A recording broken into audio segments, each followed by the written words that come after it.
teman-teman, selamat datang kembali di podcast Kita Bicara. Nah, podcast ini itu adalah tempat di mana kita itu bisa ngobrol tentang isu sosial, kehidupan, dan berbagai realita yang sering dianggap tabu. Nah, karena di sini itu semua bisa bicara.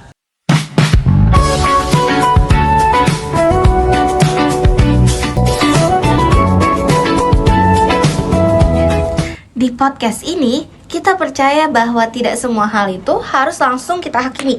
Kadang ada cerita yang perlu didengar, ada luka yang tak terlihat, dan ada manusia di balik keputusan yang tampak sederhana di mata orang lain.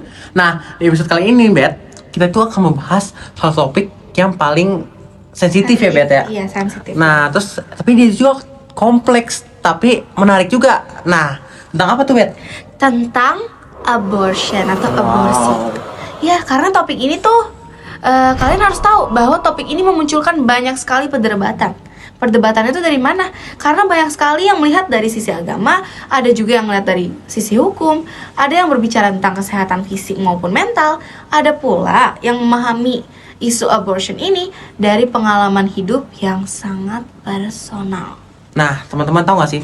Seringkali nih, orang atau bisa kita bilang netizen ya, itu hanya melihat hasil akhirnya loh, tanpa pernah benar-benar tahu gimana sih seseorang itu bisa sampai di titik seperti itu. Iya.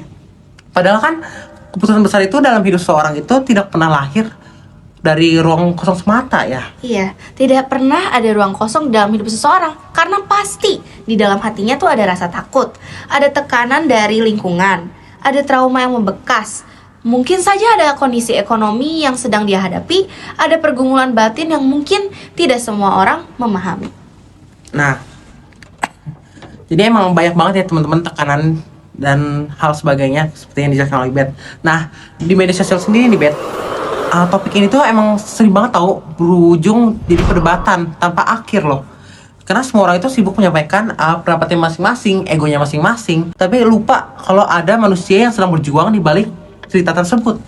Padahal ya, sebelum abortion ini menjadi sebuah kontroversial, ini adalah tentang kehidupan seseorang. Kalian tuh harus tahu, di kehidupan seseorang ada rasa bingung, takut, kecewa, dan kesepian yang kadang dipendam sendirian. Dan kita ingin mengingatkan ya Bet, kalau podcast ini itu dibuat bukan untuk mencari yang benar dan mana yang salah. Benar banget, karena apa? Kami juga tidak ingin untuk menggiring opini kalian ke pihak tertentu. Kami hanya ingin untuk mengajak kalian melihat persoalan ini dari sudut pandang yang lebih luas, seperti sudut pandang manusiawi, penuh empati, dan lebih terbuka untuk memahami. Nah, jadi bisa dibilang kita itu pihak netral ya Bet di sini. Pihak netral. Tapi tau gak sih Bet, karena mungkin nih ya, hal yang paling dibutuhkan seseorang itu di masa sulit bukanlah penghakiman saja loh. Bukan penghakiman sih lebih tepatnya, tapi mungkin dukungan, seperti dari dukungan lingkungan, dari keluarga mungkin, atau dari teman-temannya. Bener banget, pasti tidak ada yang mau namanya penghakiman. Melainkan yang dibutuhkan tuh apa? Didengar, dipahami, dan bahkan diperlakukan layaknya manusia. Jadi nih, untuk kalian-kalian yang sedang mendengarkan, kami ingin mengajak kalian untuk lebih membuka pikiran kalian dan hati kalian secara bareng-bareng ya. Karena di hari ini, di Kita Bicara, kita tidak hanya membahas tentang abortion. Nah, di sini juga kami akan memberitahu juga nih tentang seperti tekanan sosial, ketakutan, kesehatan mental, pilihan hidup, dan bagaimana sih masyarakat memang memandang sebuah keputusan yang dibuat. Dan ini dia Kita Bicara. Segmen 1. Takut kehilangan masa depan. Nah, kita akan mulai nih teman-teman dari kasus pertama. Dan di sini kita punya gue star loh. Nah, mari kita sambut gue star kita. Siapa tuh, Ibet? Ada Carla dan juga Evelyn. halo semuanya. Jadi kasus yang dibawakan oleh Carla dan Evelyn ini sering terjadi loh di lingkungan kita. Contohnya lingkungan remaja atau mahasiswa yang menghadapi kehamilan tidak direncanakan. Nah, teman-teman tahu gak sih yang fakta menariknya? Ini tuh dilakukan oleh seorang dokter loh. Nah, dokter apa sih itu? Nah, berperasaan kan? Tanpa berlama-lama, mari kita lanjut ke kasus pertama. Bayangin nih, ada seorang perempuan muda yang masih kuliah, umurnya baru sekitar 19 atau 20 tahunan. Ya, seseorang yang mempunyai mimpi besar, mau lulus kuliah, kerja, dan bercita-cita ingin membanggakan kedua orang tuanya. Tapi suatu hari dia tuh sadar kalau dirinya tuh hamil di luar rencana. Dan sejak saat itu, hidupnya langsung berubah total. Rasa takut langsung datang sekaligus. Takut dimarahin keluarga, takut dikeluarin dari rumah, ataupun takut jadi bahan omongan orang. Belum lagi tekanan sosial yang sering langsung menghakimi perempuan tanpa mau tahu cerita lengkapnya. Kadang lingkungan tuh cuma bisa bilang, kenapa ya bisa sampai terjadi? Padahal orang itu sendiri mungkin sedang panik, bingung, bahkan belum tahu harus meminta bantuan kepada siapa. Akhirnya banyak yang memilih diam dan menyimpan semuanya itu sendirian. Dan saat seseorang sedang merasa benar-benar sendirian, keputusan yang diambil itu sering terjadi dalam keadaan emosi atau ketakutan.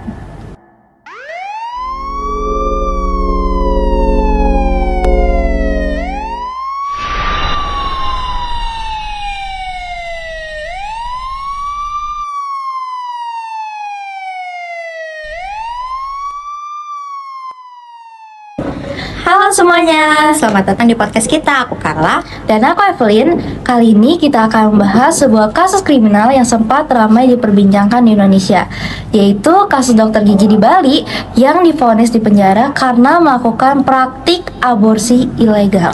Nah, kasus ini itu melibatkan seorang dokter gigi bernama I Ketut Arik Wiantara. Pada tahun 2024, Pengadilan Negeri Denpasar memutuskan bahwa ia bersalah melakukan praktik aborsi ilegal terhadap puluhan janin sejak tahun 2020 sampai Mei 2023.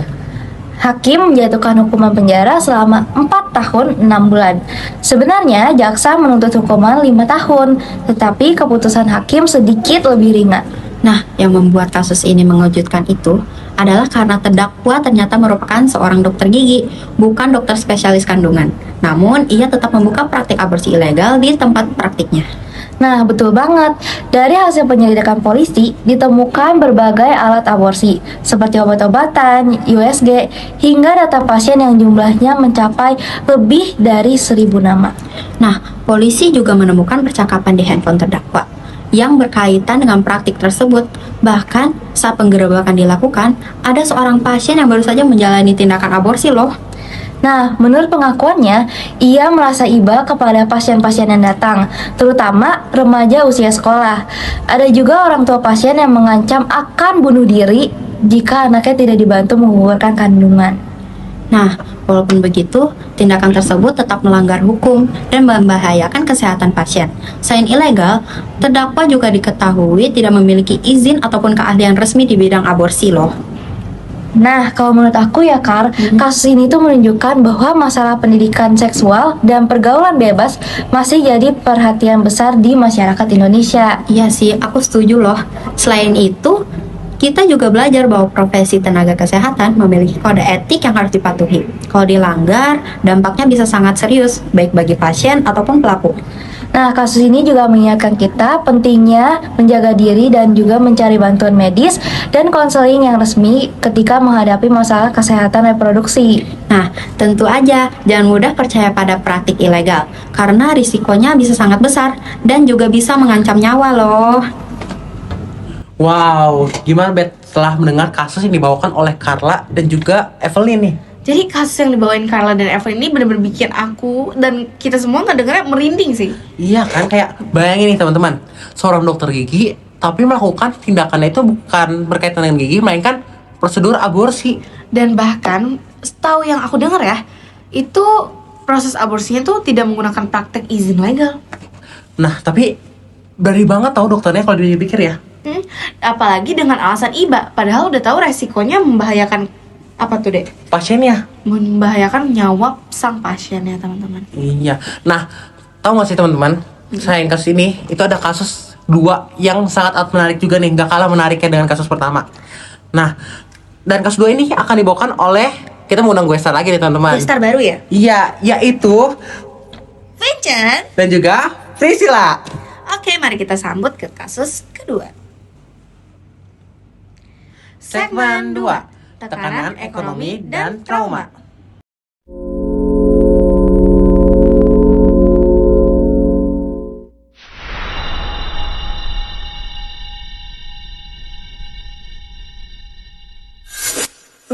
Nah, selanjutnya kita akan bahas nih sebuah kasus yang cukup bikin orang-orang heboh di internet. Wah, kasus apaan tuh? Jadi, teman-teman, kasus ini tuh menceritakan seorang ibu di Bulukumba yang menjadi tersangka karena memaksa pacar anaknya melakukan aborsi. Sulawesi Selatan menetapkan 5 tersangka dalam kasus aborsi ilegal. Korban merupakan pelajar, sementara dalang kasus aborsi ini merupakan kekasih dari korban yang juga masih pelajar. Kasus aborsi ilegal yang menimpa seorang pelajar di Kabupaten Bulukumba, Sulawesi Selatan akhirnya terbongkar. Polisi yang lakukan penyelidikan telah menetapkan 5 orang tersangka dalam kasus ini. Kasus aborsi ilegal ini terjadi pada 4 September 2025 lalu. Korban yang juga tersangka lakukan aborsi ilegal di sebuah indekos di Jalan Nangka, Kecamatan Ujung Bulu, Kabupaten Bulukumba. Inisiator aborsi ilegal ini adalah ibu kekasih korban. Pelaku kemudian mengajak rekannya termasuk seorang bidan. Kasus pun terbongkar setelah orang tua korban melapor ke polisi, apalagi korban sempat alami pendarahan hebat usai aborsi janin berusia 7 bulan. Polisi kini mengejar satu pelaku lainnya yang masih buron, sementara 5 pelaku termasuk kekasih korban yang juga masih pelajar ditahan di Polres Bulukumba. Mereka terancam hukuman 10 tahun penjara. Afrian Salahia, Kompas TV, Bulukumba, Sulawesi Selatan. Dan yang gilanya lagi sih yang aku dengar, korbannya ini masih berusia 16 tahun dan hamil akibat berhubungan dengan pacarnya yang masih juga seorang pelajar. Lalu, saat sang ibu dari pacar mengetahui kabar itu, bukannya bertanggung jawab, tapi dia malah memaksa si korban untuk menggugurkan kandungannya demi melindungi nama baik keluarganya. Dan bisa dibayangkan gak sih, di usia segitu, dia yang masih sekolah dan memikirkan masa depan harus menghadapi tekanan dari keluarga pacarnya yang mungkin takut soal biaya, malu, dan beban ekonomi. Padahal tekanan ekonomi itu gak seharusnya jadi alasan untuk memaksa seseorang melakukan sesuatu yang bisa meninggalkan trauma mendalam. Apalagi korbannya ini masih remaja, mentalnya ini pasti belum siap, dan tekanan seperti itu tuh bisa ninggalin trauma yang panjang. Bener banget. Padahal trauma seperti itu pasti berat banget dan berdampak sekali untuk kehidupan si korbannya. Karena itu, banyak sekali jurnal kesehatan dan hukum yang menekankan bahwa korban yang seperti ini tuh membutuhkan perlindungan, bantuan medis, dan juga pendampingan psikologis. Setuju, karena dalam kasus seperti ini, yang paling penting bukan cuma mencari siapa yang salah, tapi juga memastikan korban mendapatkan dukungan agar bisa pulih secara fisik dan mental. Semoga dengan adanya kasus ini bisa jadi pelajaran buat masyarakat dan teman-teman semua. Kalau tekanan ekonomi ataupun rasa malu itu tidak boleh menghilangkan rasa kemanusiaan dan kepedulian terhadap korban. Segmen 3, Perspektif Moral dan Kehidupan. Kalau ngomongin tentang pandangan gereja soal aborsi, ya cukup tegas ya. Karena kehidupan manusia sudah dipercaya dimulai saat masih di kandungan. Jadi walaupun alasannya karena malu, takut, ataupun tekanan sosial dan atau masalah hidup lainnya, gereja itu tetap akan menganggap kalau aborsi itu bukan pilihan yang benar. Iya, karena setiap kehidupan dianggap sebagai anugerah dari Tuhan dan punya nilai yang berharga. Tapi di sisi lain juga gereja itu mengajarkan soal kasih dan pengampunan. Jadi orang yang lagi ada di dalam keadaan sulit itu seharusnya ditemani, bukan dijauhi. Nah itu sih yang orang kadang lupa, fokusnya bukan cuma menghakimi, tapi bagaimana kita bisa membantu dan support orang yang tertekan. Karena yang kadang dibutuhin seseorang tuh bukan cuma nasihat, tapi juga orang yang mau didengerin dan ditemenin, temenin mereka melewati situasi yang sulit.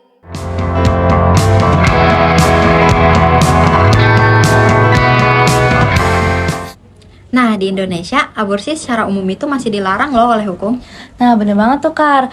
Misalnya dalam KUHP, itu tuh terdapat beberapa pasal yang mengatur tentang larangan aborsi, seperti pasal 346 sampai dengan pasal 349 KUHP. Nah, di pasal-pasal itu dijelaskan bahwa seseorang yang sengaja menggugurkan kandungannya dapat dikenai sanksi pidana. Bahkan, tenaga medis yang membantu praktik aborsi ilegal juga bisa dikenai hukuman tambahan dan pencabutan izin praktik. Tapi dalam perkembangan hukum kesehatan di Indonesia ada pengecualian tertentu. Bener banget tuh, misalnya dalam kondisi kedaruratan medis atau kehamilan akibat tindak pidana pemerkosaan.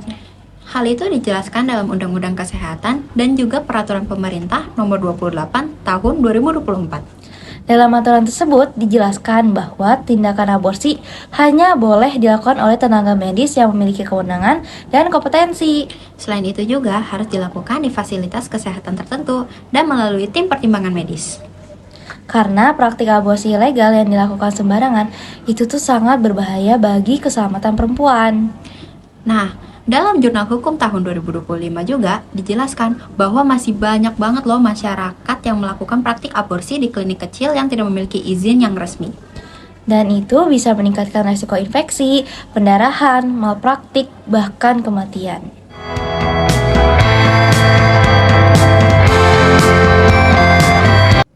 Hai teman-teman.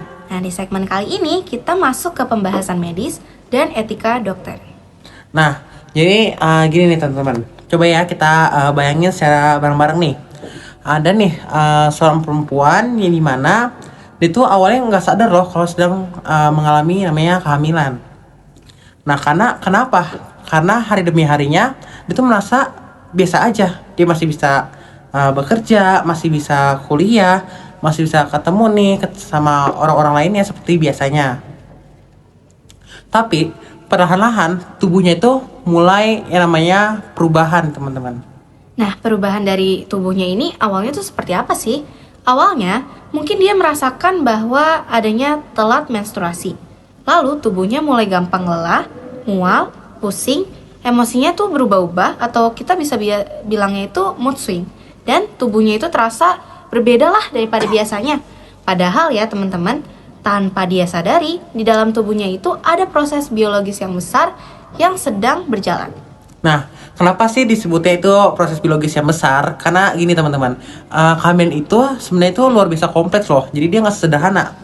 Nah, semuanya itu dimulai dari satu sel sperma yang berhasil membuahi satu sel telur atau ovum. Nah, dari situlah terbentuk yang namanya zigot. Lalu nih, zigot itu akan berkembang menjadi embrio dan menempel pada dinding rahim.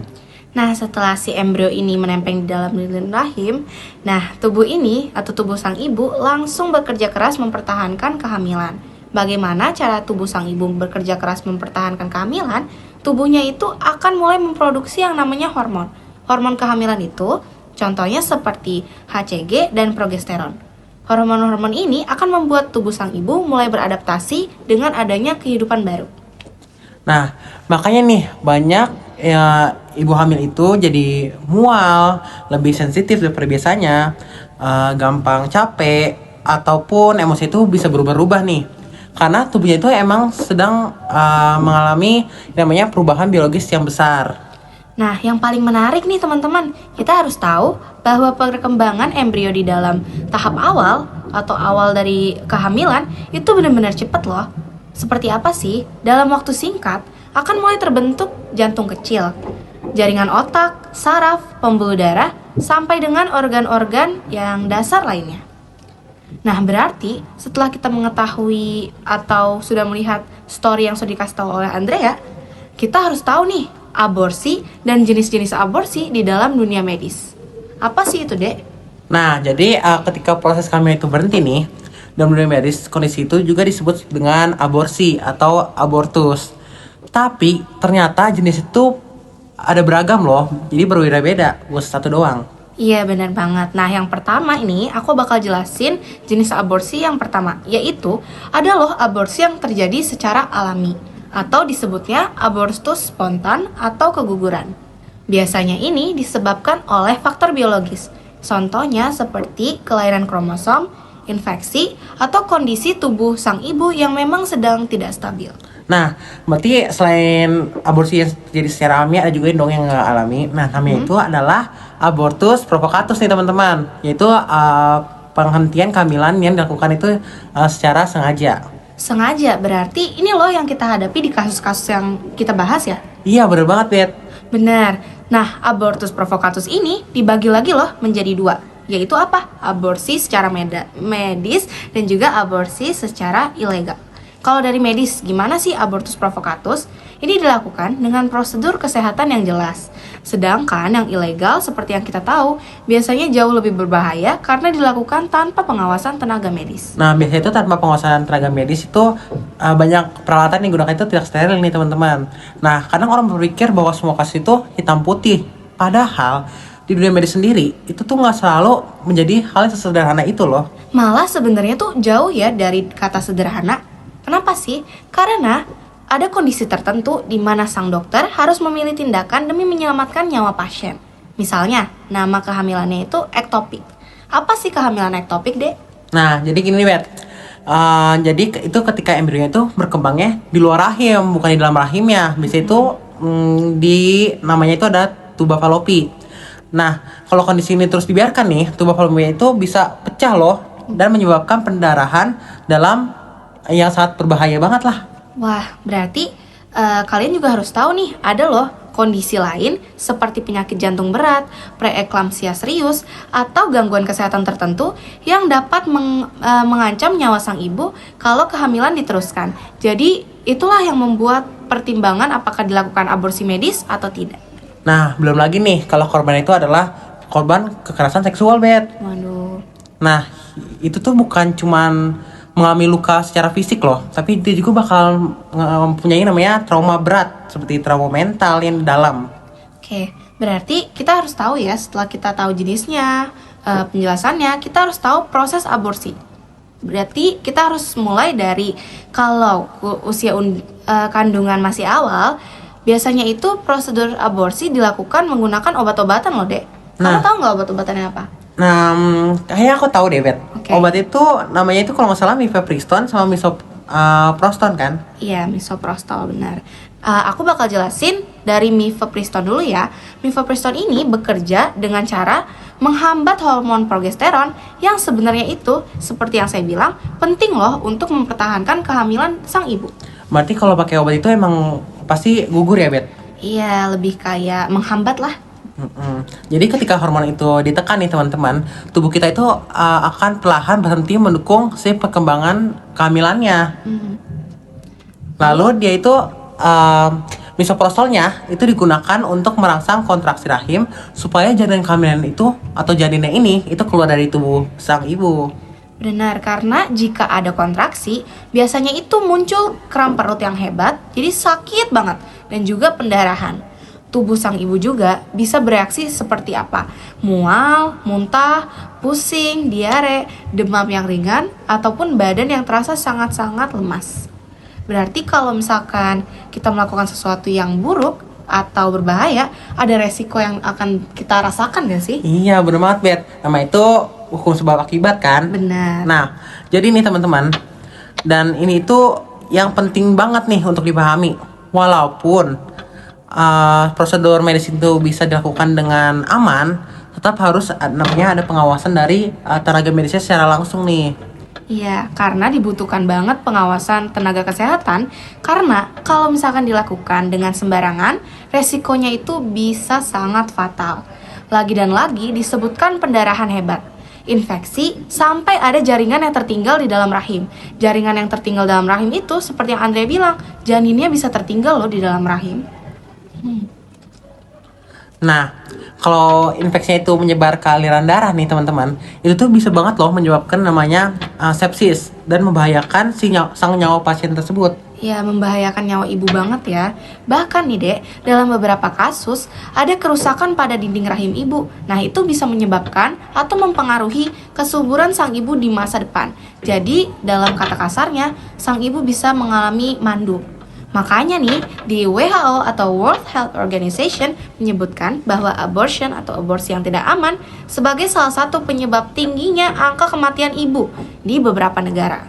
Nah, aborsi ini tuh pasti nggak cuma meninggalkan soal tentang luka fisik ya, Bet. Pasti ada namanya gangguan mental juga yang disebabkan oleh aborsi ini. Benar, pasti dong. Nah, dampaknya itu bukan cuma ke fisik nih teman-teman, yang perlu kalian tahu.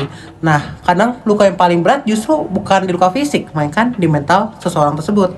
Iya, kenapa ada di mental seseorang? Contohnya nih, korban kekerasan seksual. Banyak dari mereka yang mengalami trauma sangat mendalam, sampai dengan munculnya gangguan mental bernama PTSD atau dengan kepanjangan Post Traumatic Stress Disorder. Apa sih itu deh PTSD ini? Aku tahu sih, Bet. Coba aku tanya dulu ya ke teman-teman. Ada yang tahu nggak?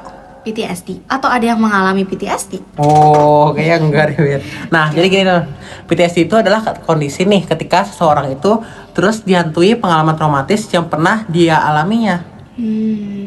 Berarti Nah, berarti itu bukan sekedar cuman sedih atau takut secara normalnya atau biasanya. Nah, kenapa dibilang Andrea tuh bukan seperti biasanya? Emang apa sih yang luar biasa? Yang luar biasa itu, pasiennya akan susah tidur, mimpinya buruk, gampang panik, panic attack, cemas yang berlebihan atau anxiety, bahkan takut ketemu hal-hal yang mengingatkan mereka ke trauma tadi. Nah, ada juga nih teman-teman yang jadi gampang banget kaget, emosinya itu nggak stabil, merasa kosong bahkan kehilangan rasa aman terhadap dirinya sendiri loh. Wah, kita pasti nggak mau dong merasakan gejala-gejala seperti itu. Makanya di dalam dunia kesehatan atau dunia medis, penanganan pasien itu bukan cuma soal kondisi tubuh, tapi juga tentang kesehatan mentalnya. Karena pemulihan emosional sama saja pentingnya dengan pemulihan fisik. Nah, berarti udah banyak nih tentang pemahaman medis ya, Dek, kita Iya, bahas. bener banget tuh, Ben. Berarti karena kita anak kesehatan, kita harus tahu dong etika kedokteran. Nah, jadi gini teman, di titik inilah nih dunia medis itu mulai masuk ke wilayah etikanya. Karena nih teman-teman, dokter itu kan sering banget ya berada di posisi yang sangat sulit loh. Jadi dia itu bukan mengalami posisi yang amat mudah lah untuk diatasi. Iya, dokter ini berada di posisi sangat sulit karena apa? Mereka ini harus mempertimbangkan keselamatan pasien, kondisi biologis, hukum, kode etik, sampai dengan nilai moral dan kemanusiaan langsung sekaligus bersamaan. Nah, jadi itu makanya kompleks ya, Bet, Kompleks dalamnya. banget, kompleks banget. Nah, dalam dunia medis itu juga ada tahu namanya prinsip beneficence, yang artinya tenaga medis itu atau tenaga kesehatan itu harus melakukan yang terbaik nih demi keselamatan sang pasien. Nah, tadi kan namanya prinsip beneficence, sekarang ada juga prinsip non-maleficence, yaitu apa sih? Menghindari tindakan yang dapat membahayakan sang pasien. Nah, tapi ini, Bet, di sisi lain juga sebagian tenaga kesehatan itu juga memandang janin itu sebagai calon kehidupan loh yang perlu dilindungi atau dipertahankan. Makanya, sampai sekarang, isu dari abortion ini atau aborsi masih salah satu pembahasan yang bioetika paling kompleks. Lagi-lagi kita bilang kompleks ya, jauh dari kata sederhana di dalam dunia kedokteran. Nah, jadi Bet, jadi kita tahu ya kalau itu tuh aborsi itu bukan cuma masalah sederhana gitu ya, An. Iya. Nah, kalau dipikir-pikir nih, Bet, topik ini tuh emang nggak pernah menjadi topik sesederhana itu loh, justru malah kompleks gak sih? Iya, karena apa? Karena yang dibahas itu bukan cuman soal medis ataupun tapi juga tentang kehidupan, trauma, pilihan, dan juga kemanusiaan juga loh. Dan mungkin ya, Dek, kalau kita tahu, itu adalah alasan mengapa sampai sekarang perdebatan tentang abortion atau aborsi ini selalu menjadi pembahasan yang sensitif di banyak negara. Bahkan di beberapa perbincangan pun aborsi ini sangatlah sulit untuk diperdebatkan. Mungkin salah satu faktornya karena emang setiap kasus itu punya ceritanya sendiri nggak sih, Bet? Punya ceritanya, punya kondisinya sendiri, bahkan sisi yang berbeda-beda atau disebutnya POV kali ya. Iya, pandangan yang berbeda-beda.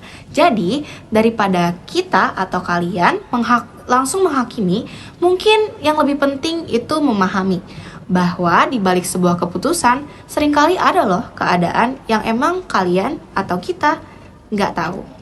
Sekian dari saya, Margareta Elizabeth. Saya Nathanesius. Terima kasih. Nah, dari seluruh pembahasan hari ini teman-teman, kita jadi tahu loh kalau isu aborsi ini itu bukan persoalan yang bisa dibilang sederhana. Karena kita membahas tentang hukum, kesehatan, agama, tekanan sosial, trauma, dan kondisi hidup yang saling amat berkaitan. Nah, kenapa teman-teman? Karena mungkin kita itu emang punya POV atau pandangan yang berbeda-beda. Maupun itu, pasti ada rasa empati tetap penting untuk dimiliki. Nah, karena kita itu tidak pernah benar-benar tahu nih gimana sih perjuangan hidup dari seseorang itu. Dan juga, semoga karena ada podcast ini, semakin banyak orang yang berani mencari bantuan, serta mendapatkan dukungan yang mereka butuhkan. Nah, Terima kasih teman-teman sudah mendengarkan podcast Ruang Bicara ini. Atau podcast Kita Bicara. Dan sampai jumpa di episode berikutnya. Bye.